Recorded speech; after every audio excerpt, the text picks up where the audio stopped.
Uh-oh, almost ready. Again with the super long handle. Wish Blake wasn't so into cognitive behavioral therapy. I guess that's how he lands all his ridiculous Ganon moves. He just thinks happy thoughts. You know, just believe they'll work and they'll work. That was really slick by Andreas, though. Down angle to get to the ledge just in time to shine again. Blake was going to make it back if he didn't get stopped, and he got stopped.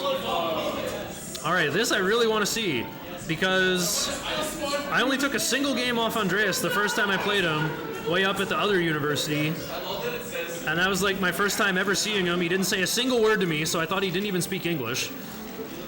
You know, just came to this country only speaking Greek.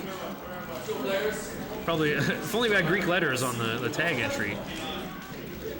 Whoa, a little empty jump jab.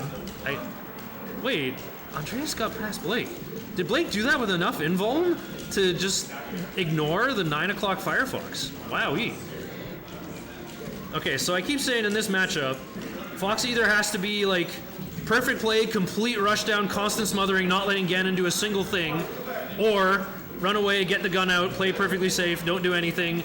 If you try to like mix it up and do a mix of both strategies, you just create openings for Ganon to stomp you and get owned. And I think Andreas is choosing the laser gun route here.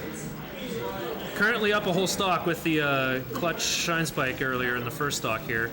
And again, Blake finding this ledge dash down smash that can even hit Andreas. I don't know how that's happening. So yeah, Blake's still doing lots of back airs. He's not playing scared. He's still throwing out hitboxes. You know, he knows that he's playing against a top tier, the second best character in the game, but he's still doing attacks. It's a lesson for life here, where even with the inevitability of death, we were born to love, not to die.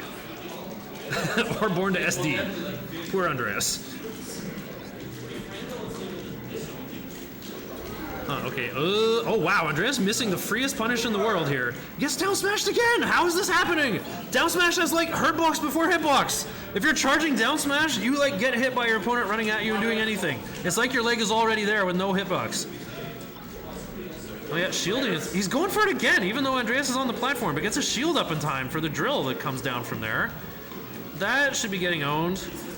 Just double jump straight up, though, so he doesn't get shine spike. Does get shine spike here, though. Okay, yeah, Andreas could do multiple of those and completely refresh the stale move list, but doesn't see the purpose. I guess he wants to keep his momentum going here. Doesn't want to give Blake time to come up with another game plan.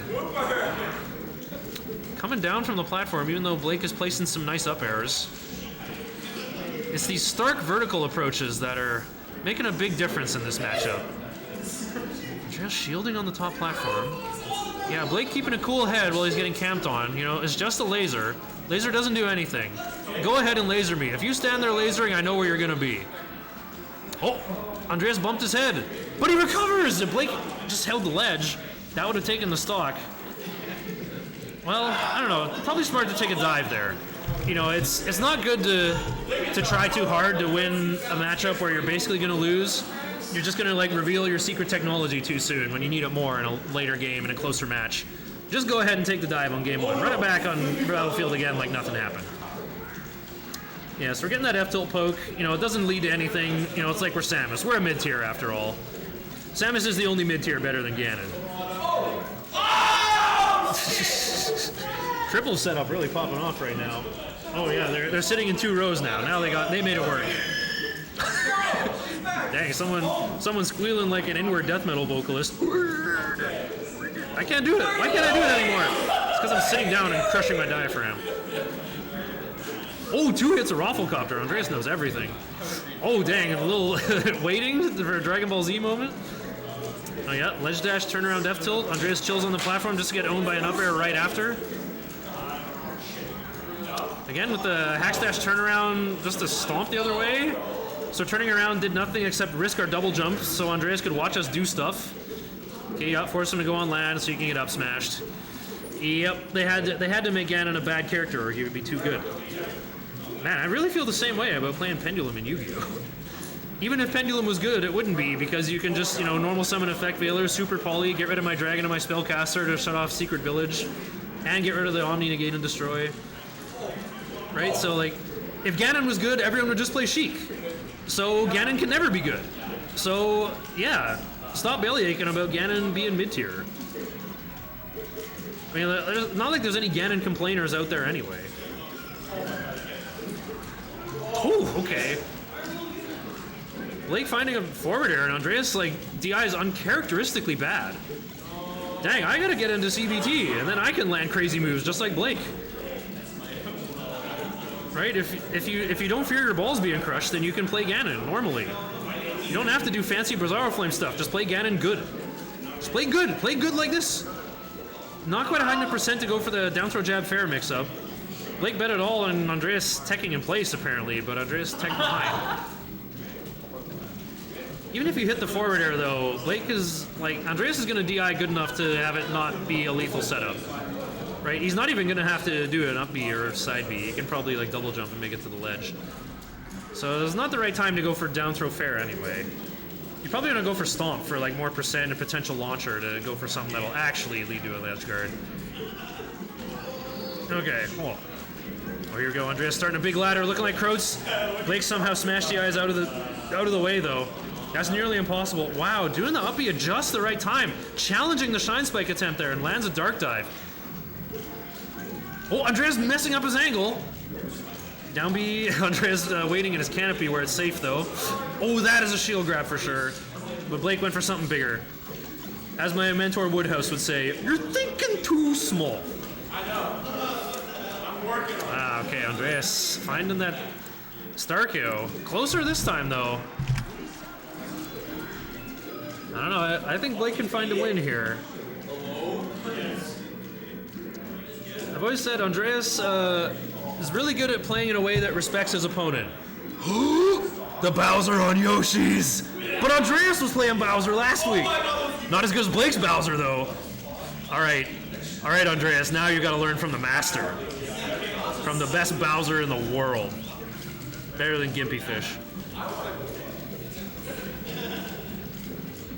Oh, okay, that dash attack getting owned. You know, I said this last time. Whenever I play against Bowser, even when I lose, I feel like I win. You know, I'm like, oh, I'm just playing against Bowser. This should be easy. Ganon wrecks the low tiers. So yeah, the main thing Bowser has going for him, of course, is ledge attack when he's below 100. But he can also up B by the ledge. Basically, if Bowser controls the ledge, he actually controls that half of Yoshi's story.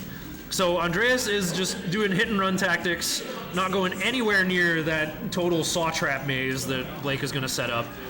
Gets one hit of drill, Blake smashed the eyes away and gets grabbed anyway. We are really going to see why Bowser is the 5th worst character in the game. I mean, like, Bowser might struggle everywhere else. But I mean, if you get the opportunity, you're counterpicking after losing your last game. Yeah, there we go. See, Andreas isn't even at center stage. He's farther away than that. He's just staying completely out of Dodge City. Look at this movement from Blake. He's mastering the platform too, a tournament winner. Oh, command grab from the sky! So hyped so he can get 15% for no follow-up. I'm such a simp for the low tiers, aren't I? Actually, not really. I like the low tiers and Spaceys. Not the mid tiers, I mean. I like the mid tiers and Spaceys way more. I mean, I like floaties too. I guess the only character I don't like is Sheik. Well, I guess I'm kind of disdainful of Marth as well.